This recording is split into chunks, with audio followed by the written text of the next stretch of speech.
कहानी की शुरुआत होती है दूसरे विश्व युद्ध के समय में, जहां हेनरिक नाम का एक नाज़ी सिपाही अपनी जान बचाकर भाग रहा था। उसे पकड़ने वाले कोई और नहीं बल्कि उसके अपने साथी थे। हेनरिक उनका सबसे बहादुर सोल्जर हुआ करता था, लेकिन अब उस पर गद्दारी का इल्जाम लग चुका था। वॉन नाम का एक बेहतरीन जनरल उसे कुत्तों की तरह ढूंढ रहा था। आखिरकार हेनरिक पकड़ा गया और वॉन ने कहा कि हेनरिक युद्ध का मैदान छोड़कर भाग गया था, इसीलिए उसे सजा दी जाएगी। लेकिन असल में हेनरिक हजारों मासूमों की जान नहीं लेना चाहता था, इसीलिए वो भागा था। अब वॉन ने अपने असिस्टेंट डॉफलर को उसे फांसी देने का हुक्म दिया और ये लोग हेनरिक को मरने के लिए छोड़ आए। अपनी आखिरी सांसें लेते हुए हेनरिक को अपनी बेटी और पत्नी की झलक दिखाई दी और अचानक एल्सा नाम की एक लड़की ने उसकी जान बचाई। कुछ घंटों बाद हेनरिक की आंख खुली तो एल्सा और उसके भाई पॉल ने उसका इलाज किया। पॉल की दिमागी हालत कुछ ठीक नहीं थी। खैर उधर वॉन इस शहर में लोवेनस्टीन परिवार को ढूंढने पहुंच गया। रॉबर्ट नाम के ऑफिसर ने उसे बताया कि उस परिवार का घर तो जला दिया गया है, लेकिन वॉन ने इस खंडर में भी छानबीन करने का फैसला किया कि कुछ सुराग तो जरूर मिलेगा।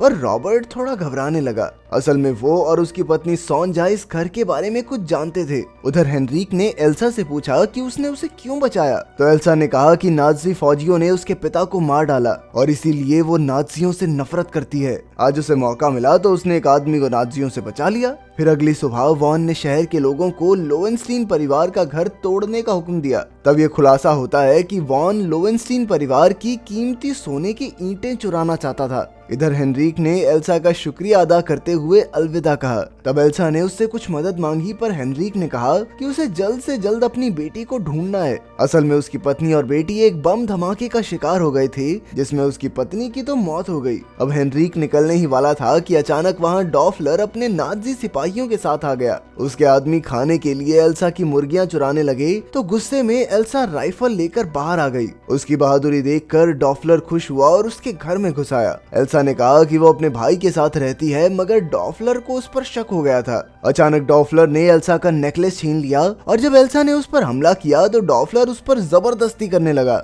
वो एल्सा के साथ गलत काम करने ही वाला था कि अचानक हेनरिक ने फौजियों पर जानलेवा हमला कर दिया। बदकिस्मती से डॉफलर तो दुम दबाकर भाग निकला, लेकिन हेनरिक ने बचे हुए सभी सिपाहियों को मार गिराया। इसके बाद वो एल्सा और पॉल को लेकर तुरंत वहां से निकल पड़ा, क्योंकि वो जानता था कि डॉफलर वापस जरूर आएगा। जाने से पहले उन्होंने कुछ हथियार भी उठा लिए। उधर डॉफलर ने वापस लौटकर अपना इलाज करवाया और वॉन को खबर दे दी कि हेनरिक अब भी जिंदा है। अब उसने हेनरिक, एल्सा और पॉल को जान से मारने की कसम खा ली। उधर रात होने पर उन तीनों ने एक गुफा में रुकने का फैसला किया। सोने से पहले हेनरिक ने एल्सा को बताया कि उसने अपनी बेटी को सिर्फ पैदा होने के वक्त ही देखा था। अब उसे डर था कि उसकी बेटी उसे पहचान तक नहीं पाएगी। खैर अगली सुबह एल्सा ने देखा कि पॉल तो वहाँ था ही नहीं। एल्सा और हेनरिक बेहद घबरा गए। असल में पॉल मासूमियत में अपनी गाय का ध्यान रखने के लिए वापस चला गया था, पर जल्द ही डॉफलर और उसके फौजियों ने पॉल को बंदी बना लिया। उन्होंने पॉल पर खूब अत्याचार किए ताकि वो एल्सा और हेनरिक का पता बता दे। फिर डॉफलर ने पॉल की प्यारी गाय को भी बेरहमी से मार डाला और फिर उनके पूरे घर को आग लगा दी। इधर एल्सा ने दूर से ही अपने भाई को नाज़ियों के शिकंजे में देखा और वो फूट फूट कर रोने लगी। दूसरी ओर वॉन को अब भी लोवेनस्टीन परिवार का सोना नहीं मिला था। उसने रॉबर्ट को बुलाकर पूछा कि सोना कहाँ है, पर रॉबर्ट ऐसे एक्टिंग करने लगा जैसे वो तो कुछ जानता ही नहीं। अब वॉन ने पूरे शहर में अपनी दहशत फैलाने के लिए पॉल को चौराहे पर फांसी देने का फैसला किया। इधर हेनरिक और एल्सा भी शहर में आ पहुंचे थे और उन्हें काफी भीड़ दिखाई दी। कुछ ही देर में चर्च के फादर ने वॉन से कहा कि वो पॉल को फांसी ना दे। इस पर वॉन को गुस्सा आ गया और उसने डॉफलर से कहा कि इस फादर के शरीर की मरम्मत कर, थोड़ी ज्यादा बोल रहा हो। अब एल्सा दौड़कर अपने भाई को बचाना चाहती थी, मगर हेनरिक ने उसे जैसे तैसे रोक लिया। फिर उन्होंने दौड़कर अर्मगार्ड नाम की एक औरत से मदद मांगी। उधर नाज़ी फौजी पॉल को चर्च के सबसे ऊपर वाले हिस्से में ले आए, जहां उसे मौत के घाट उतारा जाना था। तभी दो फौजी पागल पागल कहकर उसका मजाक उड़ाने लगे। इस पर पॉल को अचानक से गुस्सा आ गया और उसने उन पर हमला बोल दिया। पॉल ने एक फौजी को तो ऊपर से धक्का दे दिया और दूसरे को गोली मार दी। इसी दौरान हेनरिक और एल्सा चुपके से चर्च में घुस आए।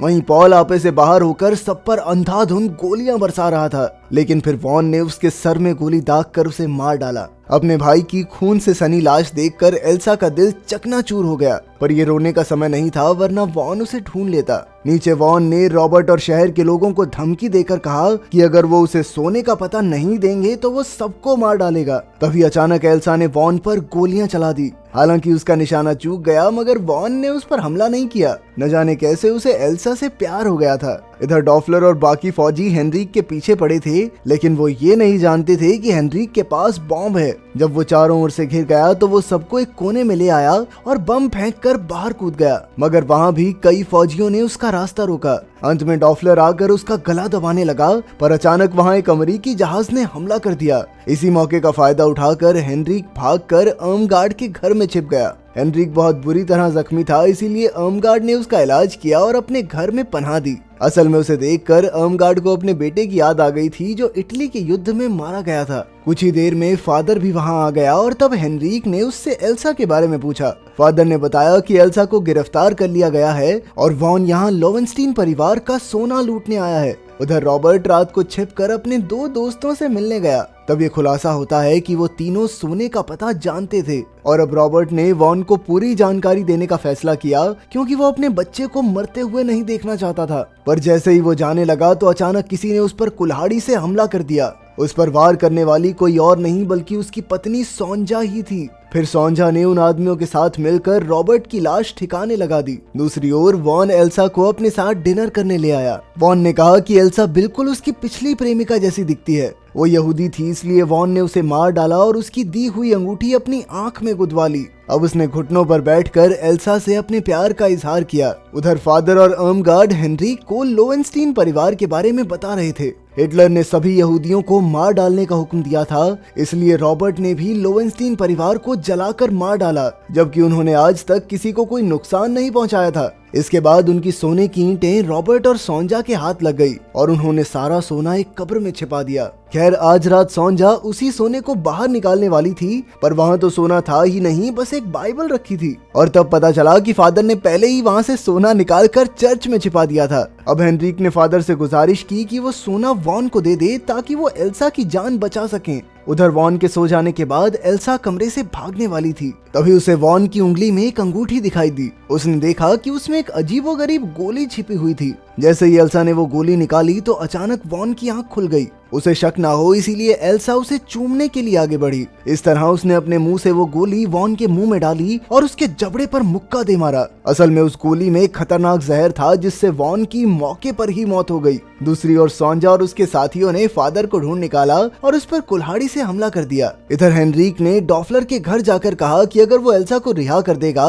तो हेनरिक उसे सोने का पता बता देगा। जब डॉफलर ने ये सुना तो वो वॉन से मिलने उसके कमरे में गया, पर ये क्या, वॉन तो मरा हुआ था और एल्सा गायब थी। अब डॉफलर ने दिमाग चलाया और एक मामूली लड़की को नकली एल्सा बनाकर भेज दिया ताकि वो हेनरिच पर हमला कर सके। वहीं दूसरी ओर एल्सा छिपकर अर्मगार्ड के घर आ गई थी। जब उसे पता चला कि हेनरिक उसे बचाने के लिए गया है तो उसने हेनरिक की मदद करने का फैसला किया। तभी अर्मगार्ड ने उसे अपनी खास बंदूक दी। उधर सोंजा फादर को बंदी बनाकर उससे सोने का पता जानना चाहती थी। उसने फादर को बहुत पीटा। इसी तरह डॉफलर भी हेनरिक से पूछताछ कर रहा था। उसने तो हेनरिक को अपना खून भी दिया ताकि वो सोने का पता बताने से पहले मर ना जाए। फिर अगली सुबह फादर सोंजा को चर्च ले आया। सोंजा सोना मिलने के बाद फादर को मारने वाली थी, पर उसे क्या पता था कि फादर ने सोने के डब्बे में बॉम्ब लगा रखा था। जैसे ही डब्बा खुला अचानक जोरदार विस्फोट हुआ, जिसमें सोंजा के आदमी मारे गए। कुछ ही पलों में डॉफलर और उसके फौजी भी चर्च आ पहुंचे। वहाँ की हालत देखकर वो हैरान हो गया,